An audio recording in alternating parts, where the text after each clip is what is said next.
Hello guys, welcome to I dream. నేను మీ నందు. ఇవాళ మనతో పాటు స్టూడియోలో ఉన్న స్పెషల్ గెస్ట్ ఎవరు అంటే ప్రపంచానికి, యూత్కి ఒక మెసేజ్ ఇచ్చే ఒక మంచి గురూజీ మనతో పాటు స్టూడియోలో ఉన్నారు.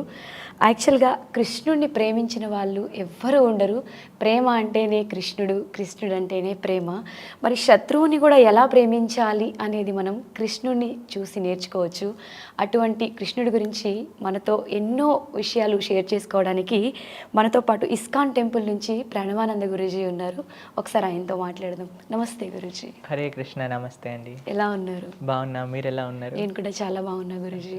యాక్చువల్గా ఫస్ట్ నాకు ఒక డౌట్ ఉంది గురూజీ, అది ఫస్ట్ అడిగేస్తాను మిమ్మల్ని. గురూజీ, మేనకా గాంధీ రీసెంట్గా ఒక కమెంట్ చేశారు, ఇస్కాన్ వాళ్ళు గోవులన్నిటిని తీసుకొచ్చి కషాయ వాళ్ళకి అమ్మేస్తున్నారు అని చాలా ఆరోపణలు కూడా చేశారు. అసలు దీనికి మీరేం చెప్తారు? ఇది నిజమేనా? దీన్ని ఏం చెప్తాము అని అంటే, జనాలు పూర్తి విషయాలను తెలుసుకోకుండా ఏదో మనకి కెమెరా ఉంది, ముందు మైక్ ఇచ్చారు కదా అని మాట్లాడేస్తూ ఉంటారనమాట. కానీ అలా చేయకూడదండి. ఏదైనా సరే వాస్తవాలను మనం తెలుసుకోవాలి.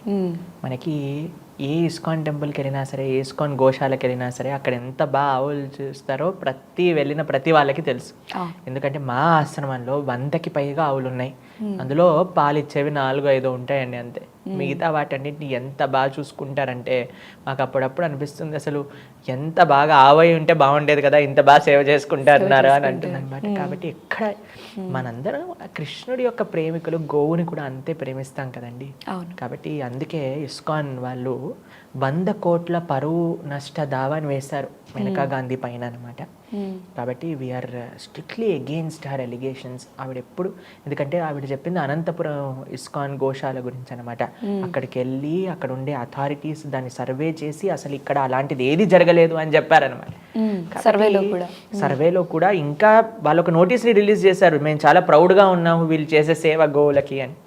కాబట్టి ఎవరో ఏదో మిస్ ఇన్ఫర్మేషన్ని అలా మొత్తం బయటికి మీడియా ద్వారా చెప్పడం అనేది చాలా తప్పు పని. అలా చేయకూడదు ఎవరు కూడా. కాబట్టి మనం ఒక ఆధ్యాత్మికమైన మార్గం గురించి మనం మాట్లాడుతున్నప్పుడు లక్షల మంది ఇక్కడ కాదండి, ప్రపంచవ్యాప్తంగా గోసేవ చేస్తున్నారు. ఎంతమంది గోవులని సంరక్షిస్తూ గోసేవ ఒక సంకల్పంగా చేసుకున్న వాళ్ళు అన్నమాట. కాబట్టి అటువంటి సంస్థ పైన మనం ఎటువంటి ఆరోపణలు కూడా ప్రామాణికంగా బేస్ లేకుండా మనం మాట్లాడకూడదు అనమాట. కాబట్టి ఇప్పుడు చూద్దాం ఆ కేసు ద్వారా ఏం జరుగుతుందో ఏంటో. నిజాలు మొత్తం కూడా ప్రపంచానికి బయటపడుతూ ఉంటాయి కదండి. కాబట్టి నిజాన్ని ఎవరు దాచలేరు. సూర్యుడిని ఎలా అయితే దాచలేరో, సూర్యుడి పైన మనం మురికేసామనుకోండి, సూర్యుడికి ఏమైనా అంటుతుందా అండి? కాబట్టి అవి మనం ఆకాశంలో మురికేస్తే అది మనపైనే పడుతుంది, చెత్త.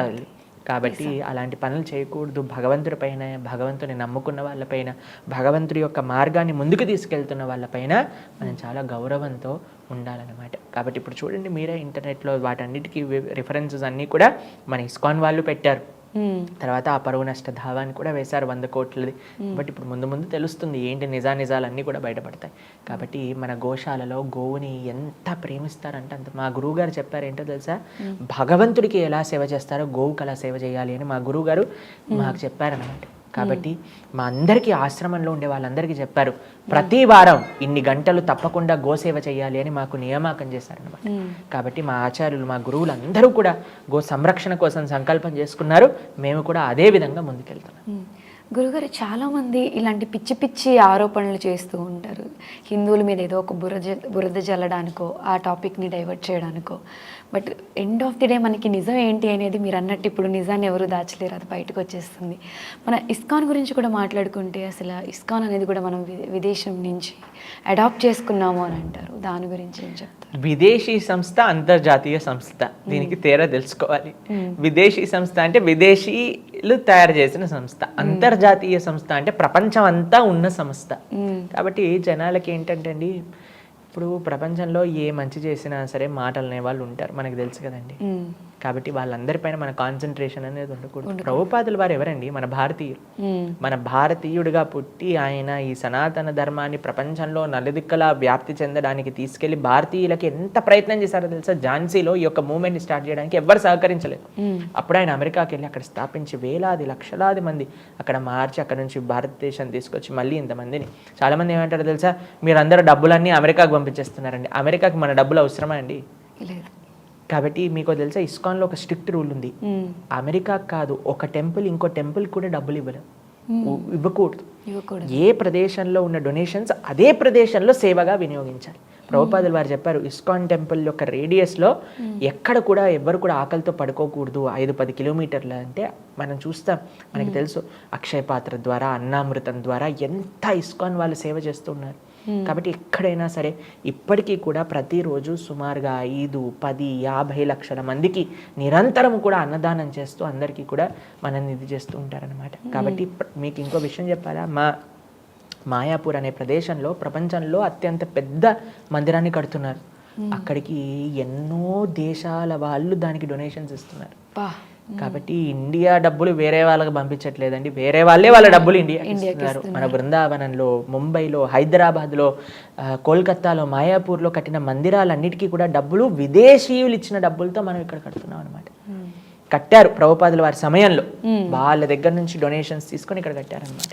కాబట్టి బేస్లెస్ ఆర్గ్యుమెంట్స్ ఎంతోమంది చేస్తుంటారు, వాటిని మనం అంతగా చేసుకోవాల్సిన అవసరం లేదు, దాన్ని సీరియస్గా తీసుకోవాల్సిన అవసరం లేదు. ఎందుకంటే జనాలండి ఎంత మంచి చేయాలనుకున్నా సరే బురద జల్లే మనస్తత్వం ఉంటుంది, వాళ్ళని ఇంకేం చేస్తామండి.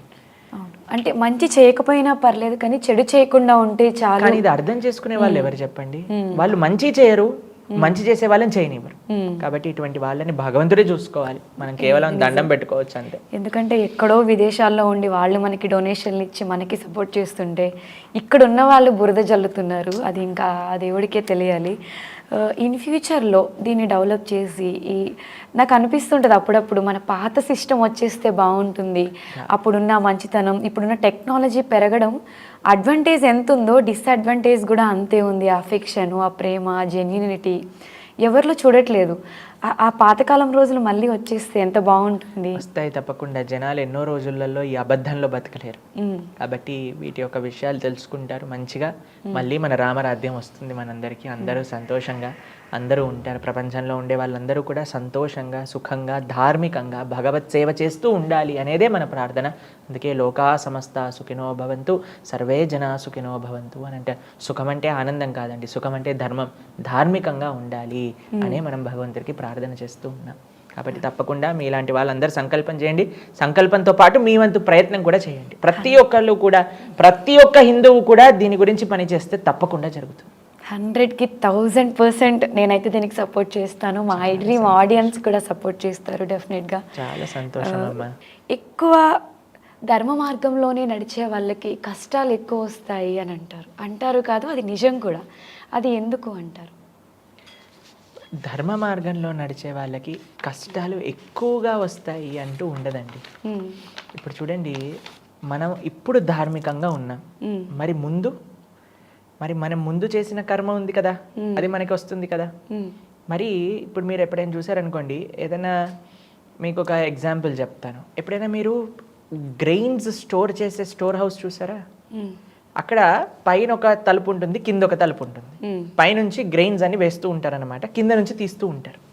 కాబట్టి ఫస్ట్ మనం ఏం వేస్తామో అది కింద నుంచి ఫస్ట్ వస్తుంది, లాస్ట్ ఏం వేస్తామో అది లాస్ట్ వస్తుంది. కాబట్టి ఇప్పుడు మనం ధార్మికంగా ఉన్నాం కాబట్టి మాకు కష్టాలు రాకూడదు అని అంటే ముందు వేసింది ఉంది కదా, అది బయటికి వస్తుంది కదా. దాని తర్వాత ఇప్పుడు మనం ధార్మికంగా ఉన్న మంచి ఫలితాలు మళ్ళీ వస్తాయి, కానీ తప్పకుండా వస్తాయి. ఇప్పుడు చాలా మంది అంటారు, ప్రభుజీ వీళ్ళు దుర్మార్గులు, ప్రభుజీ అన్యాయం చేస్తున్నారు, ఆనందంగా ఉన్నారు. ఇప్పుడు మీ కళ్ళకి దుర్మార్గంగా ఉన్నారనిపిస్తారు. ఇంతకుముందు ధర్మాత్ములేమో, వాళ్ళ ధర్మం ఇప్పుడు బయటికి వస్తుంది పుణ్యం రూపంలో. కాబట్టి పాప పుణ్యాలు ఎవ్వరు ఎలా చేస్తే అలా అనుభవించాల్సిన అవసరం ఉంది. కాబట్టి మనకి ఇప్పుడు మనం చూస్తే, ప్రభుజీ మరి వీళ్ళు ఇంత సంతోషంగా ఉన్నారే, అధర్మంగా ఉన్నారు కదా అని అంటే వాళ్ళకు కూడా సమయం వస్తుంది, మనకు కూడా సమయం వస్తుంది. ముందు ముందు ఎవరు చూడలేదు కదండి, మీరు చూడలేదు, మేము చూడలేదు. కాబట్టి ముందు ముందు ఉంటాయి. అందుకే మనం చెప్పేది ఏంటి అంటే ఎప్పుడు ధార్మికంగా ఉండాలి. కాబట్టి అయ్యా మాకెందుకు ఇలా ప్రాబ్లమ్స్ వస్తున్నాయి, మేము ధార్మికంగా ఉండము అని అంటే నెక్స్ట్ ఫ్యూచర్ కూడా అలానే ఉండబోతుంది అనమాట.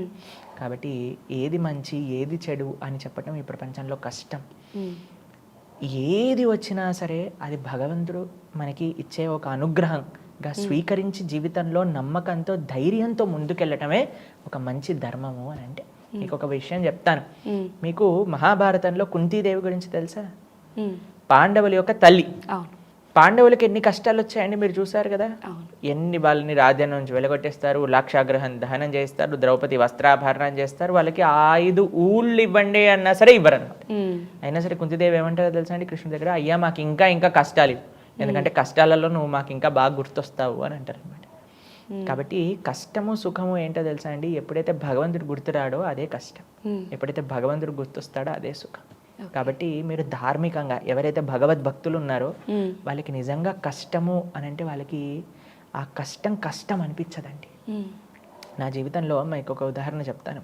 మాకు ఒకరు ఫోన్ చేసి చెప్పారనమాట, అబ్బాయి ఈయన చాలా అంటే చాలా కష్టపడుతున్నారు, ఈవిడ అనారోగ్యంతో ఉంది, చాలా పరమ కృష్ణ భక్తురాలు, మీరు మాట్లాడండి ఒకసారి అంటే మేము ఫోన్ చేసి అమ్మ మీ ఆరోగ్యం బాగుండాలి అని చెప్తే ఆవిడ ఏమన్నారు తెలుసా, ప్రభుజీ ఆరోగ్యం కోసం ప్రార్థన చేయకండి ప్రభుజీ, ఈరోజు ఉంటాను రేపు పోతాం, ప్రార్థన చెయ్యాలి మా కోసం, మమ్మల్ని ఆశీర్వదించాలి మీరు అని అంటే మాకు ఎప్పుడు కృష్ణుడు గుర్తుండాలి అని ఆశీర్వదించండి అని చెప్పారనమాట.